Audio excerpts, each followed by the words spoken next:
I couldn't resist. Really, can you blame me?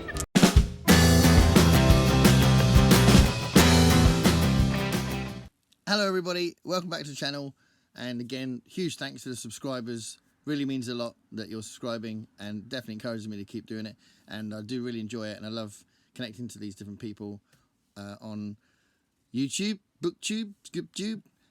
So this is a kind of like a favourite authors video, but it's not really favourite authors because I've got a very specific approach to it, because it's my auto buy authors video. So it's the authors that if I see anything in a shop, I'll buy it, or I'll want it. It's not necessarily I'll buy it if I haven't got the money, but you know, I'll want it. There are a couple of examples of well, there's one definite example of someone that I see a lot of his work, and I just haven't been able to afford to get loads, but I've got some. But these are authors that if I see something, I either want it or I buy it. And if I see something cheap by them, I'll buy it. Absolutely, hands down. So that's what this is about. So there might be... yeah, to be honest, I've left Stephen King out, and it's a bit weird because I've got over 40 of his books, so he must have been an auto buy at some point. But he's not an auto buy anymore because I've got pretty much everything he's brought out, it feels. It's very rare for me to see something I haven't got.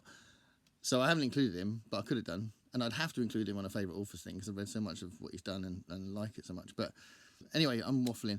I've picked these 14 authors. So these 14 authors are going to be what I talk about. And some of them are people I've been buying for 30 odd years, and some of them are people that I've discovered more recently. And what I'm going to do is I'm going to talk about them, and I'll talk about two books that I've chosen to kind of display as examples for different reasons, I guess. So let's crack on. So my first choice is a classic author and someone that you definitely know well, H.G. Wells. So H.G. Wells, born in 1866, an iconic author, one of the pioneers of science fiction, and hugely important man. These are both books I haven't read, so I've kind of skimmed through this quick, but I want to read it properly. The Rights of Man, and I bought this because I was so pleased to see something from his political end of his writing rather than one of his science fiction books. So this is definitely him talking about his own political beliefs. So that was quite nice to see. And in this one I haven't read, but it's like a double feature: First Men in the Moon and A Modern Utopia. Both books that are very famous, but really because they're H.G. Wells. They're not his most famous books, but all of his books are famous because it's H.G. Wells. So yeah, at some point early next year probably I want to do a H.G. Wells video. But in the meantime, I've read about 6 of his books, I think. I haven't read these ones, so I've got loads of his books, and I think he's awesome. So, H.G. Wells. Richard Matheson. Richard Matheson is absolutely amazing. He's not around anymore, sadly. He died a little while back, and he is certainly more recent than H.G. Wells, but he's, was writing a lot of his classics in the 50s, 60s, 70s, that kind of thing.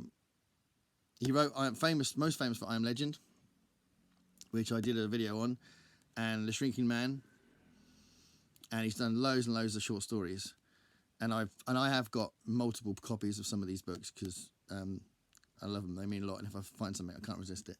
So Richard Matheson, if you like horror, you should definitely read his stuff. If you like science fiction, you'll like his stuff. Fantasy, you know. He's got a bit of a dark tone to him, but I'd say his foot is still, one of his feet is kind of in the past, in the sense that it's not like that kind of fast pace you get nowadays, and it's much more lyrical. It's not quite as lyrical as Ray Bradbury, but it's definitely got that tone to it. It's definitely more reflective writing. So if you haven't read any Richard Matheson, definitely give him a go. The final paragraph of this book is so amazing and quite philosophical and huge. So yeah, but I Am Legend, what a book. So Richard Matheson, this one's another absolute giant in literature, and someone that is a little bit different to the others because this is not any kind of speculative fiction. I think all the others are, really. pretty much.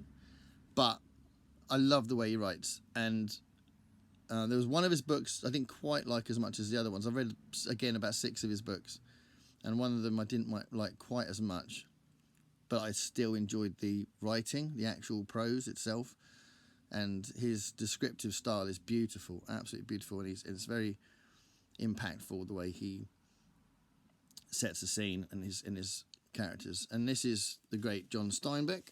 This is Grapes of Wrath, which is one of his huge books that I haven't read yet. So this is a hugely important piece of work, and I haven't read this one yet. And Of Mice and Men, which was the first one I read by him. So much shorter, and you can read this in one night probably. But it's so powerful, so powerful. And I've got a feeling that Grapes of Wrath is powerful as well. But again, I haven't read it yet. So if you have heard his name bandied about, but you haven't read anything by him yet, absolutely recommend you check him out. And you can do no harm in reading this one first, and you'll find it anywhere. But probably, and I haven't read everything he's done, but probably if you randomly pick something, it would probably be a good example of what he does. And he was born in 1902, so he kind of sits between those two authors I've just mentioned. But yeah, hugely iconic American author. Now we've got a more contemporary favourite of mine. I keep raving about her on the channel, and I've done a author profile of her recently, which I'm trying to work out. I think it's up on the channel already. And she's an English author that has had 3 different names, 2 pseudonyms and her real name. And this is one of her pseudonyms, and that's Claire North. So Claire North is most famous for the first 15 lives of Harry August. So honestly, if you haven't read this, you've got to read this. It's such an incredible book. And Touch is my favourite book by hers, which I would recommend, but because everybody loves this and seems to love it the most, then go for that first, I reckon. But I absolutely love the way she writes. She's one of those writers that is absolutely brimming with ideas. Her books, certainly as Claire North, usually have this sort of central concept that she's playing with, and she plays it out within the context of the characters. And she really does a lot with the concept. And they're really compelling books. They're brilliant. And her descriptive prose is really good, and she will thicken that depending on what kind of book she wants to write. So I've read 6 of her books, and 3 of them were much more descriptive than the other 3, because the ones that weren't as descriptive were much more fast-paced thrillers. But I just love the way she writes. All 6 are written so well.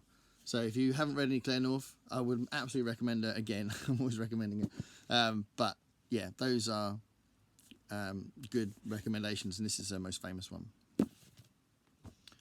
Okay, this guy is only, as far as I know, he's only published 2 books. So he's in this list because I can't get anything else. And as soon as he buys something, as soon as he releases something, I'll be very excited, and it'll be all-consuming, me wanting to have it, because these 2 books are so incredible. So incredible. And that's Ted Chiang.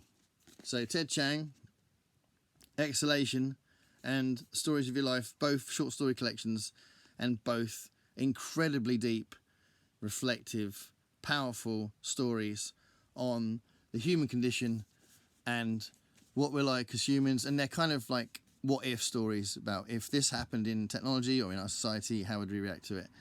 And they're beautifully done. I can't recommend these enough.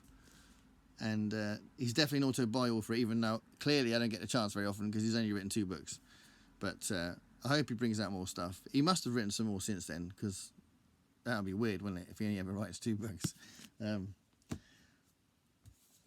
And I'm going to leave that one till last. So another guy, this is another giant in literature. I've already mentioned him once. A huge influence on Stephen King. And it's the incredible Ray Bradbury. So Ray Bradbury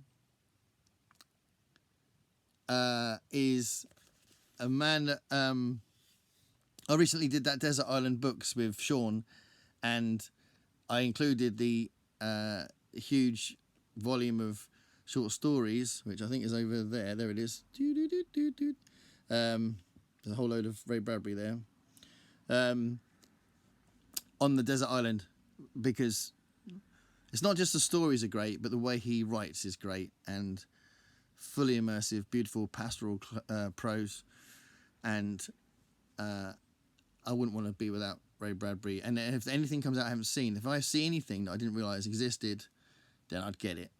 And I pretty much know what's out there, but I know there's still a few books. There's a few books I used to have that I don't have anymore that I want to get again, because I want to be complete with Ray Bradbury. So I did do some clear outs years ago, like in my 20s, and there are some things I regret getting rid of. So Ray Bradbury, another big one that I talk about a lot, and there will be a video on him very soon. I don't think I've put it out yet, but I'm planning on it. I'm getting it ready, and that's Harlan Ellison. So Harlan Ellison is quite controversial because he did fall out with people, but I think he had a massive temper. I think if you speak to people like Neil Gaiman, people that knew him personally, they always say he was lovely. So I think he's just one of those people that in a business context, he had a really short temper. He, what's that silly phrase, didn't suffer fools gladly, but he was quite aggressive with his approach to his business and making sure he was paid for stuff, making sure nobody ripped him off and that kind of stuff. And he did take loads of people to court for taking his ideas when sometimes they weren't necessarily taking those ideas. I mean, he won the case with the Terminator, and I think there's definitely a lot of weight to the Terminator story, but he did it a lot. And, you know, I can imagine there might be some innocent authors there that just had an idea and didn't know that he'd already done it. But anyway, controversial figure, and he used to relish in upsetting someone in the audience just for saying something inappropriate or whatever. So I think that was part of his reputation as well. But apparently he was a lovely man, and his stories are fascinating and brilliant and so well written, and his books are quite rare to get in this country anyway. And yeah, he's an amazing author. Harlan Ellison, it's my Deathbird Stories copy, and then this is Earthman Go Home, which was reissued, or whether or not the other way around, but there's another version of this, exactly the same story. It's called Ellison Wonderland. Earthman Go Home, I think, is a better title. But anyway, Harlan Ellison, interesting guy, fantastic writer. This next one is someone that was a relatively new discovery. Discovered him about 4 years ago, and I've loved everything I've read by him, but I've only read 3 of his books. And if I see if I want to spend some money in a shop and I haven't seen anything else, I will always go to Adrian Tchaikovsky and see what I want to get from him, because it's got to be tempered a bit, because if I end up buying like 12 books and I haven't read them, it's ridiculous. But I've got several of his books I need to read. So I have read this, and it's fantastic. So Dogs of War is one of the ones I've read. And Cage of Souls I haven't read yet. So this is one I want to read next month, actually. So by the time this video goes out, I might have actually read it. And Bearhead is another one. It's the sequel to Dogs of War. So it's set in the same kind of universe. So I want to read that as well. And I remember when I found this, I was in the bookshop and I didn't know it existed. And I saw that on the side like that. And I was like, oh, what's that? I haven't seen it before. And then I realised it was a sequel to Dogs of War, which I loved. And I had to get it. I was like, oh my God. And that's what I'm talking about. If it's a book I didn't know existed and I can afford it, I'll get it. So Dogs of War and Cage of Souls are my examples. He's the most famous for Children of Time, which is an incredible book. Absolutely incredible book. Another guy, I've done a recent author profile of this guy, and you may have seen it. Let me think. I can't remember when I've planned to put this one out. But that's John Scalzi. So John Scalzi is most famous for Old Man's War. And I've read tons of his books. I think I've read about 7 of his books. And I love the way he writes. I really love the way he writes. It's very... it's accessible but intelligent. You know, I like the fact that he bridges those kind of things. And it's always well paced. It's usually a take on something else, I think. I think I can safely say, but it's his own take on it. And Old Man's War is military science fiction that is definitely influenced by people like Joe Haldeman and Heinlein, and Red Shirts is a parody of Star Trek, and it's very funny. This is not that funny, but it's more like a really good dramatic story, space opera kind of thing. But yeah, John Scalzi is definitely someone, if I see something, I'll get it. And good example, recently we were in Liverpool, and I saw the complete trilogy of Collapsing Empire, I think is the name of the trilogy, and I had to get them, even though I knew I wasn't going to read them yet, but I couldn't resist it. It's John Scalzi, I knew I'd like it, and they're all there. The three of them were together, and I bought them in this second-hand shop. And another one that I love everything I've read by him, but I've only read 4 of his books, but I've got this to read. So this is Blake Crouch. I've got this to read, which is his newest one, and I'm very excited about this, and I'm going to be reading this month. So by the time this comes out, I would have read it, and I may have even posted a review of it, but I can't wait to read this. And this is a horror one called Abandon, which looked really good.